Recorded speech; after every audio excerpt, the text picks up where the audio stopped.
got a lot of stress on my mind. It's a nice day to go. Yeah, I got a line. I'ma call up the whole team.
You like stingray?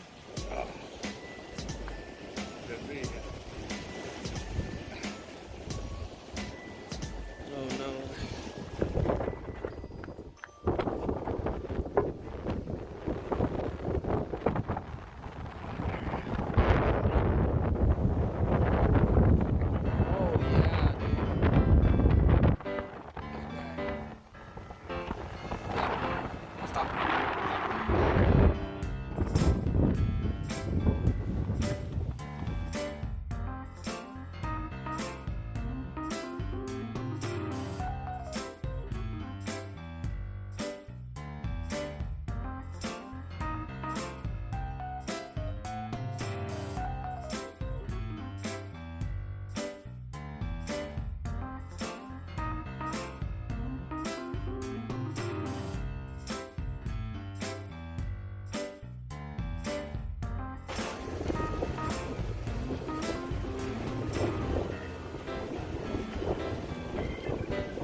very get much, all crazy man. with Thank it. you, man. Appreciate it.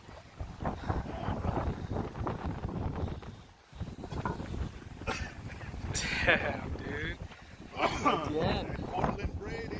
Alright guys, so one of the biggest things when catching, big stingrays or a shark or tarpon and stuff like that is getting the net to come up and over the handrail safely.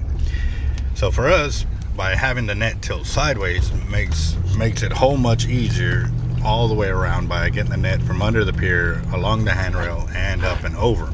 But at the same time too, by backing it up, it keeps the fish from thrashing about near the pier where they can hurt themselves any more than they have to, from being hooked, obviously.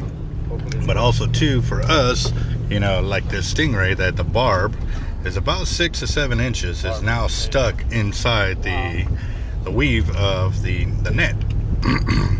So one of the biggest things that we've been trying to deal with, and Thank you, brother. the understanding of when we catch stingray, a lot of guys have been chiming in telling us that, by pulling off the barb the way we do, cutting it off, we have disarmed the stingray, but also too that they end up swimming off and dying because, they that I'm hitting a major artery, or there's a few things that is going on, and and me, I'm all about knowledge and learning and trying to take the best avenue in which all species, including the stuff that we don't use or keep, but at the same time we still want them to be successful at surviving.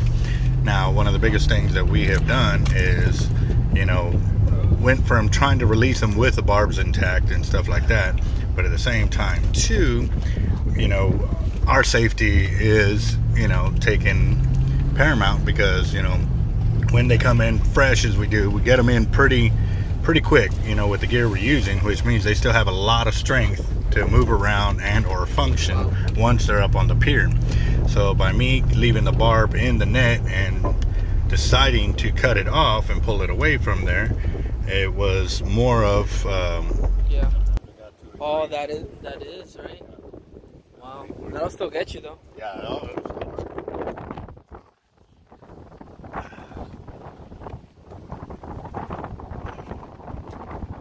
a safety reason to ensure that me or my friend did not get stuck while we were trying to remove it. So what I did was I used its natural feature of just pulling the barb away, and the last little bit I had to cut through, and it was a little piece of the flesh. But at the same time, by doing it the way I did it, I did not cut into the stingray itself. And you'll see here in just a second that even the little portion that I cut off, and that's a big barb, that's a monster sized barb right there, you'll see that even then there's no blood loss on this stingray. This is something they were designed to do.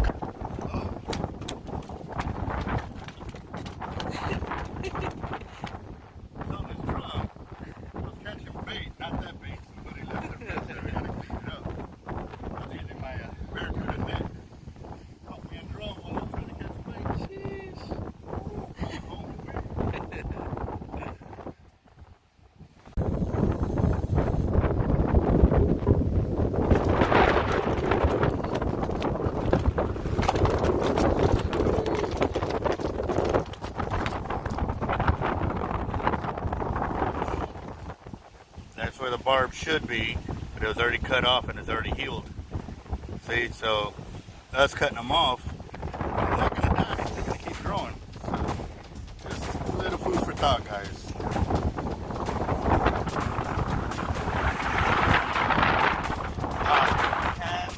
We're a little too big for what we want to do. Yeah, so we'll just put a little video. Yeah. But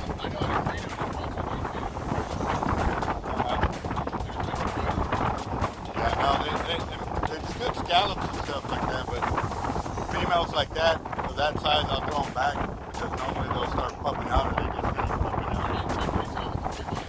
out. Just like sharks, they'll have a few sausages or whatever, claspers. Oh, you should have seen my other one.